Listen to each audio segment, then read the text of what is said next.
আমার দেশ নাকি ডিজিটাল। ও ভাই ডিজিটাল। 1971 সালে মানুষের খবরাখবর পাইতো, আর এখন 2024 সালে মানুষের কোনো খবরাখবর পাইতেছে না। 71 সালে তেমন একটা উন্নত ছিল তথ্য প্রযুক্তি, আর এখন 2024 সালে আমার দেশে অনেক উন্নত হইও আজকে আমরা দেশের কোনো খবরাখবর পাইতেছি না। দেশের ইন্টারনেট সংযুক্ত বন্ধ।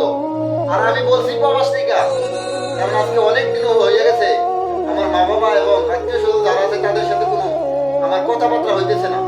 জানি না তারা কেমন আছে। আল্লাহ তাদেরকে ভালো রাখছে, এমন উন্নত করছো প্রবাসীরা দেশের সাথে কোনো কথাবার্তা বলতে পারতেছে না। এর পরিস্থিতি এক সময় তুমি বুঝতে যাইবা। আর মুক্তিযোদ্ধারা যুদ্ধ করছিলেন 9 মাস, প্রবাসীরা যুদ্ধ করতেছে বছরের পর বছর, কিন্তু তাদের কোনো মূল্য দেওয়া হয় না। আজকে যদি প্রবাসীদেরকে মূল্য দেওয়া হইতো, ইন্টারনেট সংযুক্তটা আর বন্ধ করে রাখা হইতো না। কারণ এক একটা প্রবাসী দিন শেষে তাদের আত্মীয় স্বজন যারা আছে একটু তাদের সাথে কথা বললেই মানসিক শান্তি উপলব্ধি করে। কিন্তু সেই প্রবাসীদেরকে আজকে ইন্টারনেট বন্ধ করে তুমি বুঝাইতে চাইতেছ তোমার দেশ উন্নত।